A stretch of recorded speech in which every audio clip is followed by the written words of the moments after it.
enak.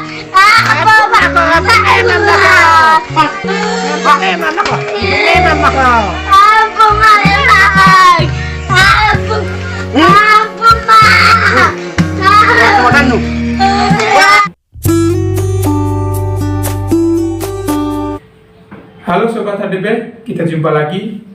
Kali ini kita akan bahas kasus yang lagi viral ya. Sekitar 2 atau 3 hari yang lalu, itu kasus terjadi di Kabupaten Bulukumba, Sulawesi Selatan, di mana terjadi kekerasan terhadap anak di bawah umur.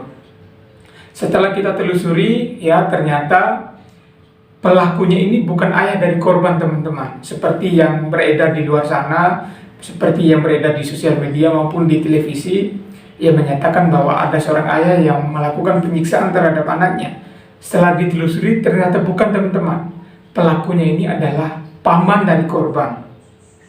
Nah, seperti yang teman-teman saksikan di video sebelumnya, bahwa motif dari penyiksaan itu terjadi karena paman ini marah, ya, geram karena ponakan, karena anak ini mengambil uang milik neneknya itu tanpa izin.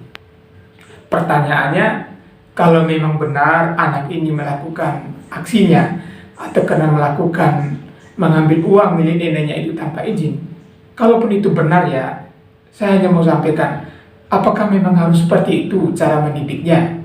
Apakah harus seperti itu cara memberikan pelajaran terhadap anak kita, terhadap ponakan kita, atau terhadap adik-adik kita?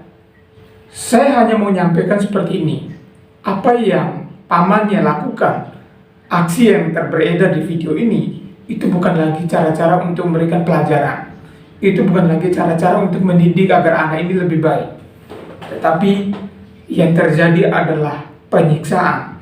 Yang terjadi adalah mencoba untuk melakukan kekerasan hingga anak ini menderita. Bagaimana tidak, teman-teman, kalau kita melihat video ini sangat-sangat miris, teman-teman. Sampai-sampai adik ini sudah memohon pertolongan atau memohon pengampunan. Dia sudah berjanji tidak lagi melakukan perbuatannya lagi. Dia sudah mengakui bersalah. Tetapi yang terjadi, teman-teman, kita lihat videonya, aksinya ini sangat brutal, teman-teman, tanpa henti. Memukul pakai tangan, menendang pakai kaki. Itu luar biasa, teman-teman. Ini bukan lagi cara untuk mendidik, ini bukan cara lagi untuk memberikan pelajaran, tetapi cara-cara yang dilakukan adalah mencoba untuk membunuh. Ini perlu digarisbawahi. Makanya yang bersangkutan, pelakunya ini sudah ditahan dan sudah diproses oleh Polres Bulukumba. Makanya kita sangat apresiasi terhadap Polres Bulukumba, ya. Karena ini kalau dibiarkan, itu sangat berbahaya. Kamu kalau mau melakukan didikan atau mau melakukan proses pembelajaran terhadap anak, tidak begitu caranya, Pak. Ya cukup dijewer, cukup dicubit, selesai. Tidak usah menggunakan cara-cara seperti itu. Harus menendang, harus tempeleng, harus dipukul, harus diajar. Itu kan bukan manusia lagi, Pak, kalau Bapak melakukan hal seperti itu. Makanya pelaku sudah dijerat, ya sudah ditahan menggunakan pasal 80C junto pasal 76 Undang-Undang Perlindungan Anak. Itu ancaman hukum pidananya itu 5 tahun. Jadi biar lebih jelasnya, teman-teman, saya akan bacakan dulu isi pasal dari pasal 80 junto pasal 76 Undang-Undang Perlindungan Anak. Jadi di dalam undang-undang ini, ya, dalam Undang-Undang Nomor 35 Tahun 2014, tepatnya di dalam pasal 80, itu menyatakan bahwa dalam hal penganiayaan terhadap anak menimbulkan luka berat, maka pelaku dapat dipidana dengan pidana penjara 5 tahun dan denda 100 juta rupiah. Sedangkan di dalam pasal 76C yang berbunyi, setiap orang itu dilarang menempatkan, membiarkan, melakukan, menyuruh melakukan, atau turut serta melakukan kekerasan terhadap anak. Ya, jadi pasal ini sudah sangat jelas, teman-teman. Jadi bagi pelaku yang menyiksa atau melakukan kekerasan terhadap anak, ini ada pasalnya. Nah, yang saya sayangkan itu adalah yang melakukan rekaman terhadap adegan itu. Saya harap kepada polisi harus cari tahu, harus kejar ini. Siapa yang merekam video ini? Kenapa, teman-teman? Dia ini harus ditangkap. Kenapa? Karena kalau dalam video ini kita sudah melihat aksinya. di mana anak ini sudah minta pertolongan. Ini namun tidak ada yang ditolong, teman-teman. Anehnya yang merekam video ini, dia malah mementingkan kontennya. Harusnya dia mencegah. Ini terkesan yang dia membiarkan agar adegan itu terus terjadi. Kenapa? Karena dia lebih mementingkan kontennya.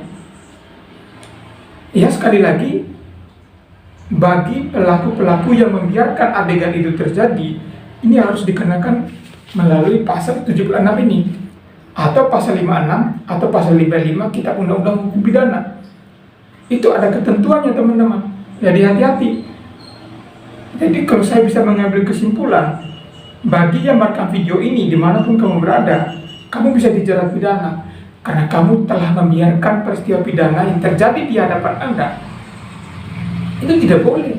Harusnya yang Anda lakukan adalah menghalau atau melerai agar pelaku ini berhenti menyiksa terhadap anak. Yang Anda lakukan harusnya seperti itu.